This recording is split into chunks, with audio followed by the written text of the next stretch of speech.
When I left work, I texted my wife to say I was on my way to the party. She replied with a thumbs up, nothing else. That was normal for her. Short, simple responses. Still, I had this weird feeling in my chest as I drove through traffic.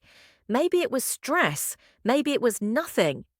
But I couldn't shake the thought that something was off. We'd been married for 3 years. I met her at a friend's wedding. She was radiant, sharp-tongued, and just distant enough to seem mysterious. I chased her for months before she let me in. The early days were intense, exciting. We stayed up talking until dawn, got drunk on cheap wine, danced in our kitchen. We weren't perfect, but we fit. Or at least I thought we did. Lately, things had cooled. Work got busy, routines hardened, and passion dulled into habits. I'd chalked it up to marriage settling into real life. Still, I trusted her. We'd talked about the ex-boyfriend once. His name was Matt, some college guy who had apparently hurt her badly. That's all she ever said. I never pushed. I figured if he was in the past, that's where he should stay. She told me earlier in the week that she'd be heading to the party straight from lunch with friends. I didn't think anything of it. We shared most things, but not everything. That's normal, right? I parked on the side street, checked my reflection in the rearview mirror, and took a deep breath. I was tired, but excited to see her. We hadn't had a night out together in a while. I even wore the cologne she liked, the one she bought me last Christmas. I smiled as I walked up the driveway. Music was spilling from the windows. Laughter echoed down the block. It felt good to be around friends again. Inside, the room buzzed with conversation and the clink of glasses. Familiar faces greeted me. A few hugs, a few handshakes. I looked around for her. She wasn't in the kitchen, not near the drinks, not on the back patio. Then someone tapped me on the shoulder. "Hey man, she's out on the balcony. Just showed up a bit ago. Brought someone, I think. Some old friend?" I nodded, smiled, but something turned in my stomach. Brought someone? That wasn't like her. I made my way through the crowd, trying to shake the tension building in my chest. It's nothing, I told myself. Probably a co-worker or someone from that book club she joined, but my hands were sweating. My chest was tight. I didn't know why I felt this way, but I couldn't ignore it. And then I saw her. Through the glass, standing just a few feet away, smiling, laughing, leaning slightly toward a tall man with familiar eyes. Her body angled in a way I hadn't seen in a long time. It was subtle, but it screamed at me. I hadn't seen his face in real life before, but I knew immediately who he was. Matthew. I stood frozen. My mind tried to deny what my eyes were confirming. She was with him, her ex, the one she barely mentioned. Their heads were close. She laughed in that soft way she used to when we first met. Her hand brushed his arm as if it was the most natural thing in the world. She looked relaxed, familiar, too familiar. I moved back into the crowd, out of their sight line. My thoughts spiraled. Why was he here? Why hadn't she told me? Did she invite him? Did they plan this? Was this some kind of accident? But accidents don't look like that. People don't lean in like that by mistake. People don't look at each other like that by coincidence. Someone walked past me with a drink, joking loudly. I barely heard them. The room faded. I couldn't feel my hands. All I saw was her face. The way she looked at him wasn't casual. It wasn't platonic. It wasn't innocent. I tried to calm down. Maybe they were catching up. Maybe I was reading into things. But I couldn't forget the way her eyes locked on his. The way she tilted her head, smiling like she used to with me back when everything was still good. Then they stepped out onto the balcony again. Just the two of them. She didn't even look around for me, like I didn't exist. I stayed near the hallway, just close enough to hear, just far enough not to be seen. Their voices were low, but the music inside covered me. I leaned in, heart pounding, ears straining. "I didn't expect you to come," she said. "I wasn't sure I would," he replied. "You look the same," she laughed, "just older." "You haven't changed," he said. "Still beautiful." There was a pause, a silence that dragged too long. "I miss how things used to feel," she said quietly. "Me too," he answered. "Being with you, it felt right." I stopped breathing. She didn't push him away. She didn't shut it down. She didn't say she was married or tell him to leave. Instead, she said, "I don't even know what I'm doing anymore." And he said, "You don't have to figure it all out tonight." Another pause. "I felt something when I saw you," she said. "Same," he replied.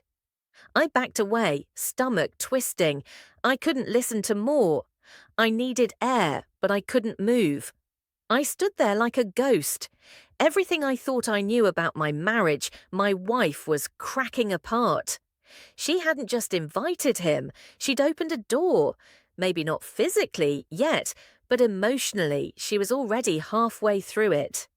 That kind of betrayal doesn't happen in one night. It builds quietly. It hides behind casual texts, old memories, unfinished stories. And now it was real, right in front of me.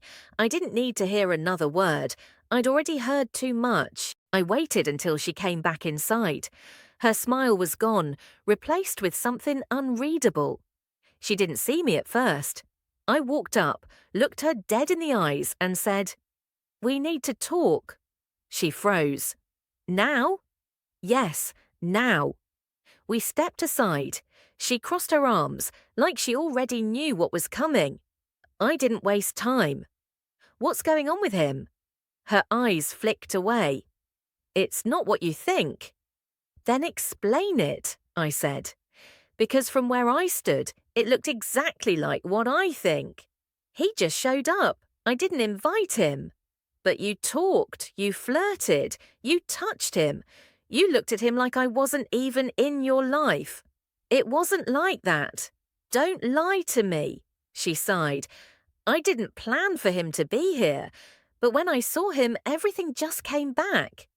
"So you forgot you were married?" I asked. She looked away. Number I didn't forget. "Then what?" "You missed him?" "You missed what exactly?" "I don't know," she said. "I didn't expect it to feel like that." "Feel like what?" "Comfortable, easy. I felt something I haven't felt in a long time." I swallowed hard. "And what about us?" She was quiet. "That's what I thought," I said. "You don't get it," she whispered. "We've been distant. You've been busy. I've felt invisible for months." "And you couldn't tell me that," I said. "You waited for him to show up and remind you how wanted you used to feel." Tears welled in her eyes. "It wasn't supposed to happen like this." "Did you kiss him?" "No," she said quickly. "Nothing happened. We just talked." "But it wasn't just talking," I said. "You opened the door. Don't act like you didn't." She didn't respond. "You made a choice," I said. "Even if it didn't go further, you made a choice to let him in." "I don't know what I want," she said. I laughed once, sharp and bitter. "You had everything. You had me, and now you don't even know." "It's not that simple." "Yes, it is," I said. "You don't get to play both sides. You don't get to stand there and cry while I try to figure out if my marriage just died on a balcony." "I didn't mean to hurt you." "But you did." I stared at her. The woman I loved, the woman I thought I knew, and all I saw was someone who wasn't mine anymore.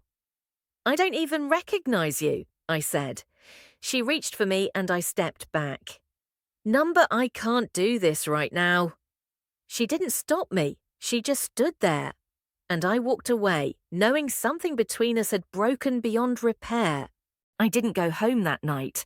I drove with no destination, just trying to outpace the thoughts clawing at my mind.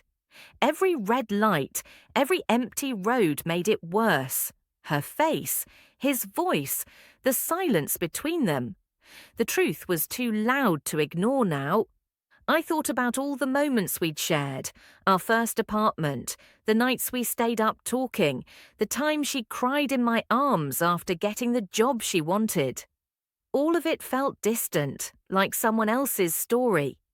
I kept asking myself when things started to slip. Was it my fault? Did I stop showing her love? Was I so caught up in life that I didn't notice her slipping away? But even if I missed the signs, she didn't have to handle it like this. She could have spoken. Instead, she let someone from her past sneak back into the present. I wasn't just blindsided, I was replaced. Not physically maybe, but emotionally, definitely. By morning, I still hadn't slept. I parked by the old coffee shop where we used to go Sunday mornings. I didn't get out. I just sat there watching strangers walk by, wondering how many of them had been betrayed by someone they trusted completely. It felt surreal, how easily everything we built could be shaken by a single night, a single moment. Her texts came in early. Can we talk? Please, I didn't mean for it to get that far. I love you. I didn't reply, not because I wanted to punish her, but because I had nothing left to say that wouldn't break both of us more. What do you say when the person you trusted most becomes the one you now question with every breath? For the next few days, I stayed with a friend. I didn't tell him everything, just said we needed space. I knew if I started talking, I wouldn't stop. And I wasn't ready to hear my own words out loud. Saying it would make it real, confirm what I already knew.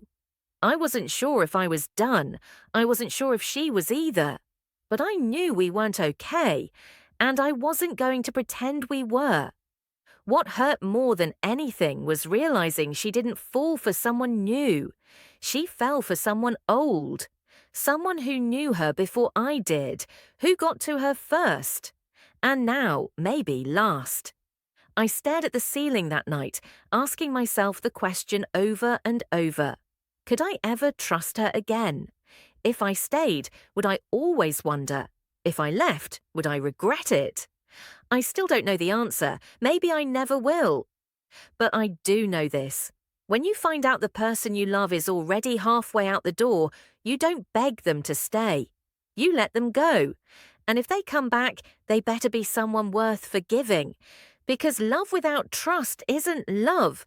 It's just a memory pretending it still matters.